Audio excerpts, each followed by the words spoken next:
Hello, everybody. I am your host, Jarrett Wilson, and I am stepping this podcast up a bit. And today we're going to be talking about, well, three topics as opposed to the usual two. Now, the point of this podcast, if you will, is to completely piss you off. My goal is to offend every single person in the audience, and I think that is a very easy task because, after all, this is the internet. And if you can't piss somebody off, let's just be honest, you're not actually online. Because if you were, you'd be pissing people off. And this video, I'd like to call out and personally attack John Bruce Anderson, the administrator of a group which I like to call Vegan Ammunition. I like to call it that because that's actually the name of it. Can you believe it? Vegan Ammunition. And the point of this group is to provide ammunition that other vegans can use against a meat-eating society that refuses to change based on their own ideological stance. Now, why do I want to call this guy out? This is a personal friend of mine, and I'm calling him out in this video because let's find out exactly where he's stacking up. I am a member of at least 30 other groups, all vegan orientated. We have Vegan Ranting, Vegans United, Exploring Veganism, Vegan Friends, which I am no longer a part of because I was banned for some ridiculous, absurd reason. There's a group called Vegans, and then there's that silly little group called the Compassionate Vegan, which I'd also like to point out is my group. So, yes, I throw myself under the bus in this one, but you see, Vegan Ammunition stands apart from all of these other groups because of the content within them. A lot of these vegan groups are just people whining and complaining and really very little support in general. Vegan Ranting, obviously the name, it's about vegans who complain, do nothing but complain. And the major problem I see with these vegan groups is that everybody's attacking each other. I see in Vegan Rantings, anybody, if they mention honey or they mention they have a cat or an animal, damned them to hell. They're completely damned to eternal suffering simply for the way they think. If it's less radical, more radical, it doesn't matter. Vegans against vegans, and that's pretty much how it goes down there. And the same with every single group. Aside from the Compassionate Vegan, I try and keep that one relatively mild in terms of compassion, and no one's allowed to attack anybody.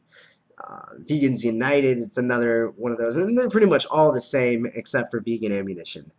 John Bruce Anderson has done an absolutely outstanding job of making his group stand apart from all the other groups I have ever witnessed in content, in information, and in the quality of people at which they keep. And the way they handle situations is what really takes the cake. I want to point this out because there was an incident, and I'm not going to say any names because I couldn't even remember names if I wanted to, but there was an argument going on, a religious thing. It's one of those hot topic issues. And instead of insta-banning, like 99% of other vegan groups do when they don't like what's going down, John Bruce Anderson actually threw himself out there along with his co-administrator and handled the situation peacefully. They talked down somebody who was very, very angry, and they solved it with grace and tact, which is more than I could say for any other group I have ever witnessed. In fact, I mention equality on some groups, and I am insta-banned. I am banned, muted, and deleted. No communication with that group whatsoever. So, I gotta say good job. Your group stands apart because you take a stand, you put information out there, and you keep it clean. I like that. John's a very busy man, and I believe he's residing in Africa. I may be incorrect about that, but outstanding job, John. Now moving on to topic number 2, meat eaters. And here's what pisses me off. A lot of the times I hear meat eaters talk about their excuses. And excuses are just that. They are bullshit. You're going to tell me that you don't want to give up your meat because you like the way it tastes. I call bullshit. I don't think it's a lack of complete lack of information. Although I will give it that some people, given the information, will make an educated stance on changing their opinion from, oh, well, maybe we don't need meat. But for the most part, meat eaters have no desire to change, and they probably never will. And that's because they're flat out lazy. They don't want to look at their life.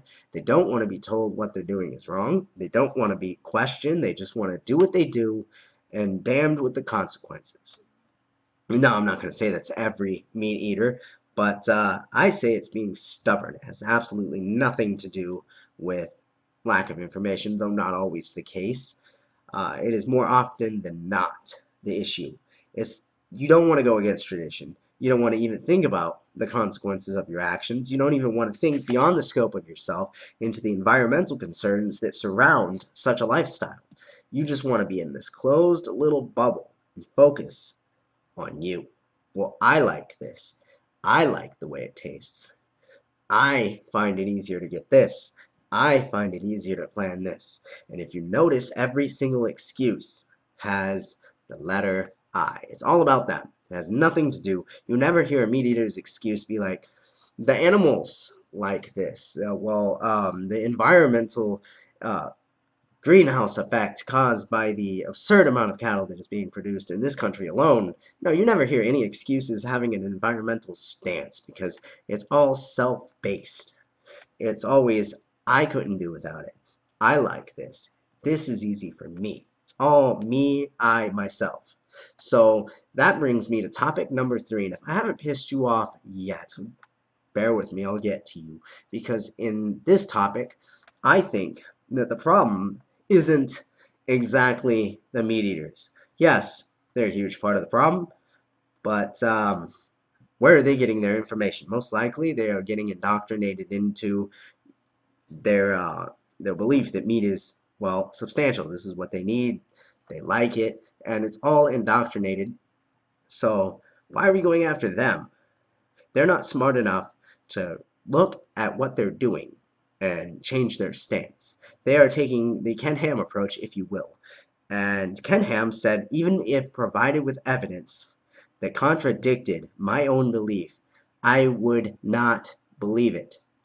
So I elaborated on what he said. What he actually said was, when asked by, I believe, Bill Nye or somebody in the audience asked him, what would make you change your mind about the belief in a God? He said, nothing. Ken Ham said nothing. Bill Nye, on the other hand, said evidence. Simply show me a better solution. Show me proof that the opposite is true, or even a remote possibility, and I will re-examine my stance. Now, that's not something the meat eaters are doing. They are taking the Ken Ham approach where nothing will change their mind. Maybe graphic images will, maybe they won't. More often than not, they seem to turn people away. Though, on that note, I will say that a lot of people do convert to veganism because of the pictures, but because of that mentality, the mentality that, oh, well, I saw the pictures and it worked on me, they automatically, for some reason, think that it will work for everybody else, and that's not the case. You see, back to the topic, I think we should be attacking the core, the issues. Like, instead of worrying about whether they're going to convert, because we obviously know that's not going to happen anytime soon, and to damn with the numbers that I hear, the world becoming vegan by 2000, what? I think 25. I think that's absurd. I think that there's too much propaganda, there's too much corruption, and there's too much money in lies and poor health for that to ever be a factor. And I think the people who are behind the power struggle, if you will, at the root of this issue, the core of this issue, have too much money invested in it for it to change. And I think the number of people that would need to wake up and see things for what they are is just too much to ask. So instead of attacking the people and hoping they will wake up and make sensible choices on their own, like little children, why don't we actually go after the people who are at the core of this? How about we go after the meat industry? How about we go after the dairy industry? How about instead of focusing all our efforts on awakening other people, we focus all our efforts on exposing, simply attacking directly at the core of the meat industry, the egg industry, and the dairy industry, because believe me, there's enough dirt there to do it. The problem is we're focusing so much of our efforts on individuals and hoping that they will wake up to see the same thing you do. And I'm not saying it's a lost cause at this point in time, but what I'm saying is we should work on getting more media exposure, maybe through national media, through news, newspaper, articles, publications. Instead of going at it on an individual basis, let's go to the core, because I think only by attacking the core can we start to slowly change the world. You can't change the world one mass of people at a time. You need to start with the problem that is propagating this chain of thought, if you will. So since the meat industry is putting astronomical amount of money and propaganda and media and advertisements into it, let's stop the propaganda, because if the people are not getting that propaganda as much as they were before, then the indoctrination process is slowly severed at the core. So if that happens, then people will slowly start to maybe get an idea that things don't have to be the way they are. And I think that covers my third topic, attacking the root rather than the outer mantle of the issue. So let's go a little deeper and see if we can't weed out the core. And I hope you guys have a wonderful day, and I hope that you learned something for this. And this is, again, the dying breed, Into the Void.